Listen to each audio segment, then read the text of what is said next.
একটা কথা সবসময় চলে যে যারা আগ্রাসী হয় তারা আসলে ভীতু হয়।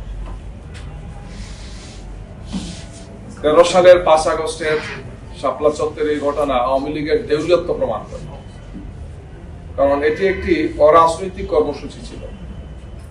বাংলাদেশের একটি বৃহৎ ধর্মীয় প্রতিষ্ঠান, সামাজিক প্রতিষ্ঠান হেফাজতে ইসলাম, যেখানে বাংলাদেশের প্রায় সব ধরনের আলেমদের একটা প্ল্যাটফর্ম ছিল।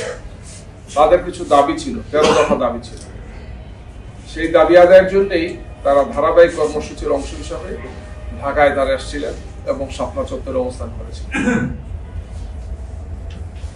এই কর্মসূচিতে বিএনপি, জামাত সহ আমরা বিরোধী দল আমাদের সমর্থন ছিল যে এটি একটি গুরুত্বপূর্ণ বিষয় এবং এখানে যাতে আমরা সবাই মনে করি যে সরকারের উচিত এই সমস্ত বিষয় আলোচনা করে তার সমাধান করা। বিষয়টি ঠিক এই ধরনেরই ছিল। তারও একটা প্রেক্ষাপট ছিল যেটা শাহবাগে ঘটেছিল, আপনারা জানেন, যে বিষয়ে আমাদের এমপি সাহেব বলেছেন, কামাল হোসেন সাহেব বলেছেন, আমি আর সেদিকে যাচ্ছি না। এই নিয়মতান্ত্রিক, গণতান্ত্রিক, শান্তিপূর্ণ কর্মসূচিকে খুব নিষ্ঠুর এবং নির্দয়ভাবে ধ্বংস করে দেওয়া হয়েছে। এটি একটি গণহত্যা, একটি ভয়াবহ গণহত্যা।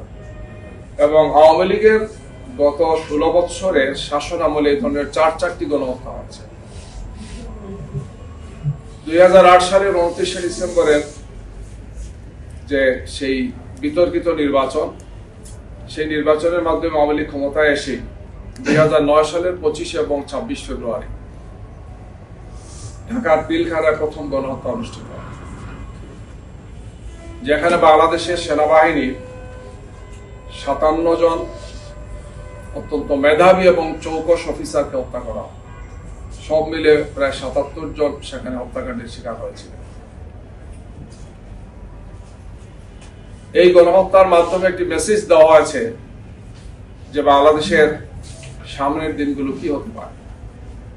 সেনাবাহিনী, তৎকালীন মিডিয়া এবং জাতি মেসেজ পেয়ে গেছে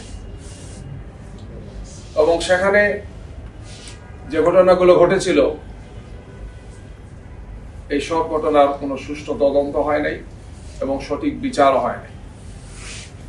আমরা মনে করি যে অন্তর্বর্তীকালীন সরকার একটা কমিটি করেছিলেন, বর্তমান সরকারও বলছেন তারা একটা সুষ্ঠু কমিটি করবেন। প্রকৃত দোষী এবং মাস্টার মাইন্ড যারা ছিলেন তাদেরকে এখানে চিহ্নিত করে বিচারের মুখোমুখি করা উচিত। যে আমাদের সেনাবাহিনীকে ধ্বংস করা, প্রতিরক্ষা ব্যবস্থাকে ধ্বংস করা একটি নীল নকশা ছিল, যেটি পরে 16 বছর আওয়ামী লীগ এই সুবিধাটা নিয়েছেন। কাদের ইশারা, কোন দেশের ইশারা সেটি হয়েছে? এই সমস্ত সাম্রাজ্যবাদী আগ্রাসী শক্তিকে চিহ্নিত করা উচিত। দ্বিতীয় গণহত্যা হয়েছে 2012 সালে আল্লামা দেলোয়ার হোসেন সাঈদী সাহেবের রায়ের পর। 212 জন মানুষ কমপক্ষে কয়েকদিনের মধ্যে সেই হত্যাকাণ্ডের শিকার হল।